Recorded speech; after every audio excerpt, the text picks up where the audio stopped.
Olá pessoal, olha aqui o que eu faço quando o dia tá muito quente aqui onde eu moro. Pego o gelo, coloco numa toalha assim média, toalha pequena, pega a toalha e coloco o gelo. Aí enrola assim.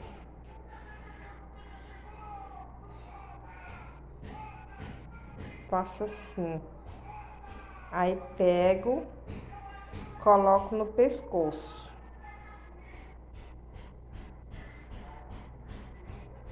Refresca bastante e vai melhorar muito a temperatura do calor.